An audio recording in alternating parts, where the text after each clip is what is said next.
श्रीमद्भागवत चतुर्थ स्कंध अष्टाविंश अध्याय मैत्रेय उवाच तदन्ते शुण हे विदुर संवाद से पुरंजनर। नारद उवाच नारद कहन्ति राजन एबे कहिबा वीर शुण जबन अधिपति सेहि ताहार नाम भय कहि। सैन्यादि व्याधि गणे तार संगते थान्ति निरंतर प्रजर काल कन्या बेनी हांक संगे नृपमणि। ए सर्व संगते चलन्ति जे दिगे विजय नृपति से एक दिने नृपवर संगते सैन्य जे प्रजर।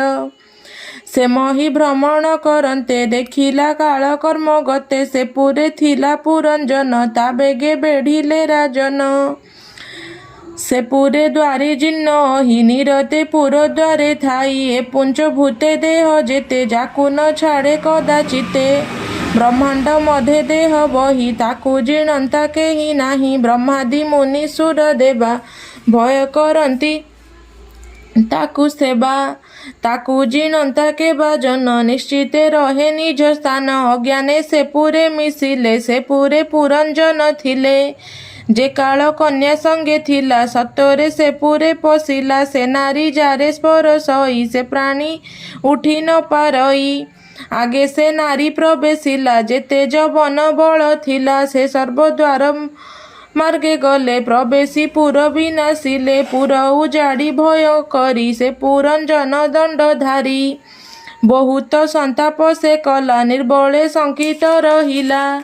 से राजा क्रोधे अभिमानी देखिला शकुंडु बहानी स्नेहानु बंधे न छाड़ई आकुले संतापे सोचई। से काल कन्या आसी आगे राजा को कोल कला बेगे तार स्पर से महाराय होइला नष्ट कांतिकाय। कृपण विषय राजन होइला असंग पाइण प्रतिज्ञा हेला तार नाश सघने छाड़ई निश्वास। जबने गंधर्वे पशिले राजार संपद नासिले से पुर क्षीर देखी तार पुत्रादि छाड़िले आदर।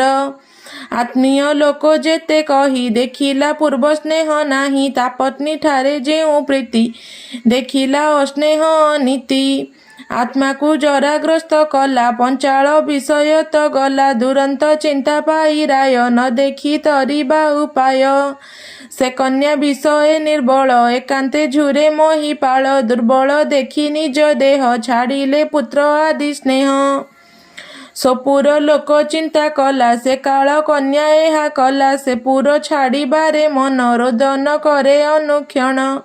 न पारे सही दुख घोर निश्चय छाड़िबी शरीर आतुरे भालई नृपति भ्रमता हेला बुद्धि अति। भୟରେ अग्रज प्रजर आच्छादी रहिला से पुर से सर्वे पुर मार्गे रही प्रचंड तेज कोप बही। सान भ्रातार प्रिय अर्थे से पुर दहिला तरिते पुर दहन जहु हेला से राजा महाभय कला। से पुरे जेते दासी थिले से सर्वे भୟରେ कंपिले जवन पुरे देले दही काल कन्यार पक्ष बही। भये न पारंती रही दुखे रोदंती छन्न होई जबन पुर नेले बेगे से काल कन्या घेनी संगे। भୟରେ अग्रज प्रजर पुर नासिले बेगे तार देखिन विषादे नृपति रोदन कला भये अति। बहुत कष्टे से राजन पुर छाड़िबा कला मन जेसने वृक्ष क्रोट अहि अनल तेजे तोपे दही। से जेन्हे से स्थान उपेक्षी रहे अत्यंत भये दुखी तेसने छाड़ी निज पुरी से राजा बहु चिंता करी। हस्तचरण न चलिले पोरसे गंधर्वे हारिले जबन शत्रु व्याधि रूपे कंठ निरोधी कले कोपे। मूढ़ मति से राजन न तेजी करई रोदन ए मोर पुत्र कन्या जेते मो बिनु बंचिबे के मंते। मु एबे पुर प्रतेजिले ए सर्वे न वर्तिबे भले स्वपत्नी सहिते राजन अनेक करंती रोदन। मु एबे निश्चय मरिबी ए बहु दुख न सहिबी मोर अभावे ए कामिनी भालिब ए कुटुंब घेनी। बालके होइबे अनाथ ता देखी रोदिबे बहुत मोहन्ते ए सर्वे मरिबे किंबा भकिबे काहि थिबे। जेन्हे समुद्र मध्ये नाव भग्ने नासंती प्राणी सर्व एमन्ते भालंती राजन काल होइला अवसान।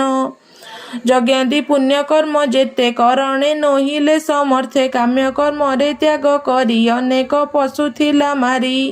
ସେ ଦୋଷ ମନେ ଧରିଥିଲେ ତକ୍ଷଣେ ରାଜାକୁ ଭେଟିଲେ ବଳେ ବେଢ଼ିଲେ ପଶୁ ଗଣ ନାନାଦି ଅବସ୍ଥା କରିଣ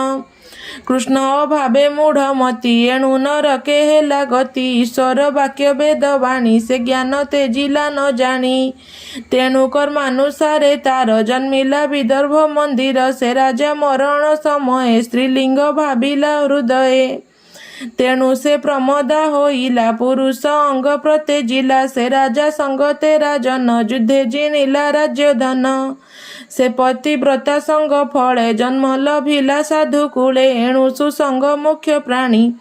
ଜ୍ଞାନେ ଭକତି ପରିମାଣୀ ବିଦର୍ଭ ମନ୍ଦିରେ ସୁନ୍ଦରୀ ଜନ୍ମ ଲଭିଲା ଦେହ ଧରି ମଳୟ ଧ୍ୱଜ ନାମେ ରାଜା ସେହି ବୈଷ୍ଣବ ମହାତେଜା କନ୍ୟାର ରୂପ ଗୁଣ ଗୁଣୀ ଚିତ୍ତେ କଳ୍ପିଲା ନୃପମଣି ସେ କନ୍ୟା ସାମନ୍ତ ସାଜିଲା ବିଦର୍ଭ ଦେଶେ ବିଜେ କଲା ସେ ରାଜା ସଙ୍ଗ ତେରା ଜନ ଯୁଦ୍ଧେ ଜିଣିଲା ରାଜ୍ୟ ଧନ ବଳେ ହରିଣ ତା ଦୁଲଣୀ ବିବାହ କଲା ନୃପମଣି ମଳୟ ଧ୍ୱଜ ନୃପବର ଦ୍ରାବିଡ଼ ଦେଶେ ଅଧିକାର ସେ କନ୍ୟା ଗର୍ଭେ ତା ସନ୍ତତି ଜନ୍ମିଲା ସୁଗୁଣ ସୁମତି ସେ ରାଜା ସଦୃଶ କୁମାରୀ ପ୍ରସବ କଲା ତାର ନାରୀ ଶ୍ରୀକୃଷ୍ଣ ରୁଚି ସେବା ପର ତା ନାମ ଦେଲା ନୃପବର ଶପଥ ତନୟ ଅନ୍ତରେ ଜନ୍ମିଲେ ସେ ନାରୀ ଉଦରେ ଶ୍ରବଣ କୀର୍ତ୍ତନ ଏ ଆଦି ଏ ସପ୍ତ ନାମେ ଭକ୍ତି ସିଦ୍ଧି ଏକୁ ଅନେକ ତାହାଙ୍କର ଅଦ୍ଭୁତ କୁମର ବଂଶର ସଂଖ୍ୟା ତା ନ ଯାଇ ଅସଂଖ୍ୟ ଅପ୍ରମିତ ହୋଇ ସେ ସର୍ବେ ମହି ଭୋଗ କଲେ ଆନନ୍ଦେ କୃଷ୍ଣଙ୍କୁ ଭେଟିଲେ ମଳୟ ଧ୍ୱଜର ଦୁହିତା ସେ ଜ୍ଞାନ ବଳେ ଧ୍ରୁବବତା ଅଗସ୍ତ୍ୟ ତାର ବିଭା ଦେଲେ ତା ଗର୍ଭେ ଦୃଢ଼ ଚ୍ୟୁତ ହେଲେ ମଳୟ ଧ୍ୱଜ ରାଜ ଋଷି ପୁତ୍ରକୁ ଡକାଇଲେ ବସି ବିଭାଗ କରି ରାଜ୍ୟ ଖଣ୍ଡ ପୁତ୍ରକୁ ଦେଲେ ଛତ୍ର ଦଣ୍ଡ କୃଷ୍ଣ ଭଜନେ ନର ସାଇ ରହିଲେ କୁଳାଚଳେ ଯାଇ ତାର ବୈଦର୍ଭୀ ନାମେ ଯାୟା ଛାଡ଼ିନ ଗୃହ ସୁତ ମାୟା ସେ ରାଜା ପଛେ ଗୋଡ଼ାଇଲେ ସୁଧାଂଶୁ ପ୍ରାୟ ଶୋଭା କଲେ ସେ କୁଳାଚଳ ଗିରବର ସକଳ ତୀର୍ଥଙ୍କ ମନ୍ଦିର ତୀର୍ଥଙ୍କ ନାମ ଏକ ଏକ ସେ ତାମ୍ର ପନ୍ନି ବଟଦକ ଅପରେ ଚନ୍ଦ୍ରରସା ନାମ ଏ ଆଦି ପୁଣ୍ୟ ତୀର୍ଥ ଧାମ କୃଷ୍ଣ ଭକତି ସୁସାଧନେ ତପ ଆଚରି ଶୁଦ୍ଧ ମନେ ସେ ପୁଣ୍ୟ ତୀର୍ଥ ଗଳେ ନୀତି ସ୍ନାନାଦି ମାର୍ଜନା ସାରନ୍ତି ଦୁରନ୍ତ ବାହ୍ୟାନ୍ତରେ ମଳ ସେ ଜଳେ ହୋଇଲା ନିର୍ମଳ ତପସାଧନେ ଅତିରେକ ଭକ୍ଷିଣ ଫଳ ମୂଳ ଶାକ ପୁଷ୍ପ ପଳାଶ ପତ୍ର ଜଳ ତୃଣାଦି ଶଯ୍ୟାରେ ନିଶ୍ଚଳ କଠୋର ତପ ଆଚରିଲା ଶରୀର ତାପ ସୁଖାଇଲା ଶୀତ ଉଷ୍ଣାଦି କ୍ରୟ ତାପ କ୍ଷୁଧା ପିପାସା ତେଜି ଭୂପ ଦୁଃଖ ସୁଖାଦି ଶ୍ରମେ ତାରେ ଶୋକେ ହରସ ଏକାକାରେ ଏ ରୂପେ ସୁସାଧନ କଲେ ବ୍ରହ୍ମରେ ଆତ୍ମା ନିବେଶିଲେ ମନ ପବନ ବଶ କରି ଦୁର୍ଜୟ ଇନ୍ଦ୍ରିୟ ନିବାରି ଦୃଢ଼ ଆସନେ ନୃପବର ସେ ଯୋଗ ବଳେ ଯୋଗେଶ୍ୱର ତାହାର ପତ୍ନୀ ଯେ ରୋଦିଲା ଆପଣା ମନେ ବିଚାରିଲା କାଷ୍ଠ କୁଢ଼ାଇ ଅଗ୍ନି ଦେଲେ ପତି ପତ୍ନୀ ମଧ୍ୟେ ପଡ଼ିଲେ ତକ୍ଷଣେ ବିପ୍ରେକ ମିଳିଲେ ସେ ପୂର୍ବେ ତାର ସଖା ଥିଲେ ସେ ବେଗେ ତାର ହସ୍ତ ଧରି କହେ ପ୍ରବୋଧ ଶାନ୍ତ କରି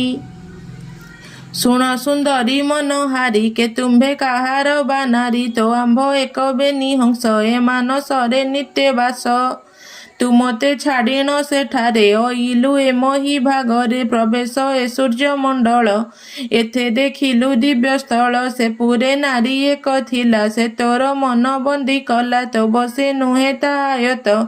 ମିଥ୍ୟା ବିଳାପ ଭ୍ରମଚିତ ସେ ନଗ୍ରେ ପଞ୍ଚ ଉପବନ ସେ ନବ ଦ୍ୱାରେ ଶୋଭାବନ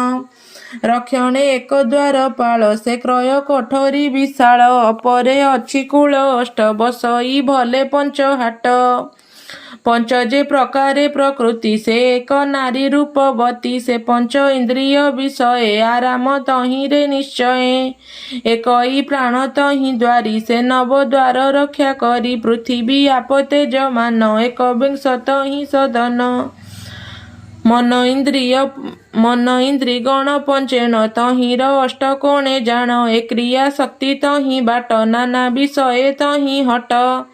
प्रकृति नवद्वार करी ए रूपे हाटकु विचारी ए धर्म बेनी जही क्रय विक्रय नित्य तही से हाटे स्त्री वृद्ध थिला तो मने ताब से किणिला तू भोग कलु ताकु तही तू मोरे संपादिबु काहीं एकांते नारी संग कलु ए पाप दशा तू लभिलु नहु तू विदर्भ दुहित ए वीर नुहे तोर कांत अट तू पुरंजनी पति ता लागी ए तोर दुर्गति छाड़ ए माया मोह मती आंभे ए बेनी सुसंगति तुआ ए तुम्भ आंभ नुहे भिन्न ए बेनी एक करी चिन्ह नारद कहती सद ए शुण प्राचीन नृपराए ए जे अध्यात्म दिव्य ज्ञान कहिलु परीक्षा बादेण चतुर्थ स्कंदे भागवत कहई विप्र जगन्नाथ इति श्रीमद्भागवते महापुराणे पारमहंस्यां संहितायां 82 चतुर्थ स्कंदे पुरंजन रहित नाम अष्टविंशोऽध्यायः।